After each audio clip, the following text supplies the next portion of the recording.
Hello everyone, welcome all. Today is the 𝗘𝐸𝐴 conference. Today you'll be able to get and interact with the exhibitors, policymakers, the regulator, and also the private stakeholders and financiers. We are really glad to have you here, and we are looking forward to the 2 days that we are about to have. One of the things that we at 𝗘𝐸𝐴 endear to do is to drive this sector forward. It is indeed my great honor to welcome you to our third 𝗘𝐸𝐴 conference and exhibition with the theme Powering Industries in Africa through C&I. Africa is no longer satisfied with being a source of raw materials. We are positioning ourselves as a hub for value addition, manufacturing, and industrial growth. But this ambition hinges on one critical factor: access to clean, reliable, and cost-effective energy.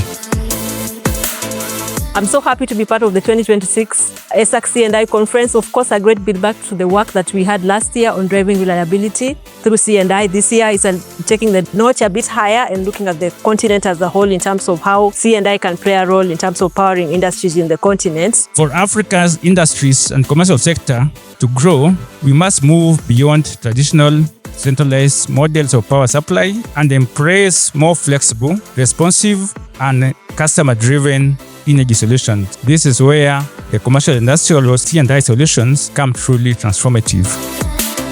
When we began, captive power installations in the country stood at about 250 megawatts. Today, they exceed 630 megawatts, representing 16% of Kenya's total installed generation capacity. By 2030, we project that C&I will surpass 1 gigawatt.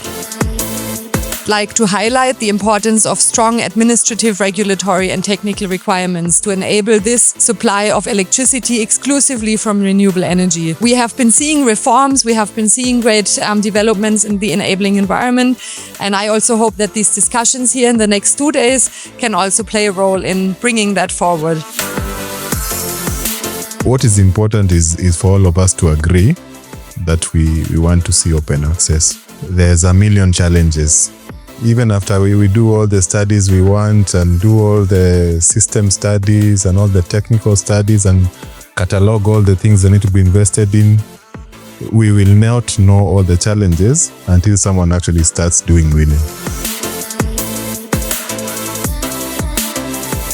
From what we are realizing now, it is not possible to continue relying on energy that is not within our means. And because of the cost of energy, particularly the renewable energy, has been going down, it's important that we take advantage of the declining cost and the improving technologies of energy. I want us to run a quick round of Kahoot.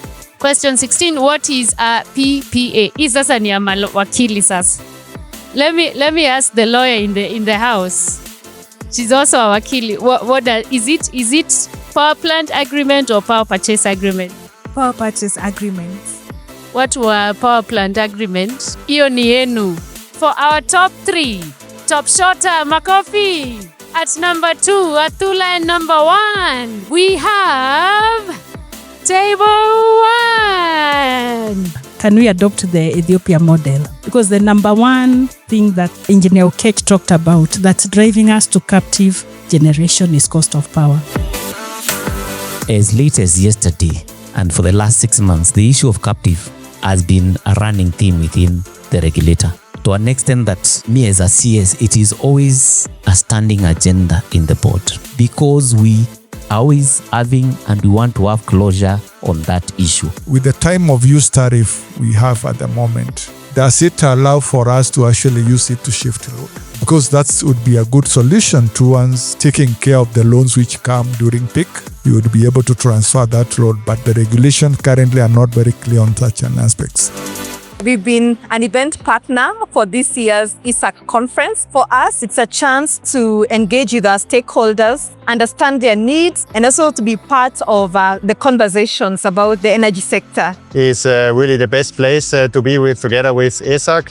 And that's why we decided to join this very nice group of different companies in the field of energy. It's been really nice to come to this conference and talk with people, industry players, and to also see new innovations like in electric mobility. On behalf of the entire board and the Secretariat at 𝗘𝐸SAC, we want to say a big thank you to all of you for being here. And I hope to see you in the next conference. Bye-bye.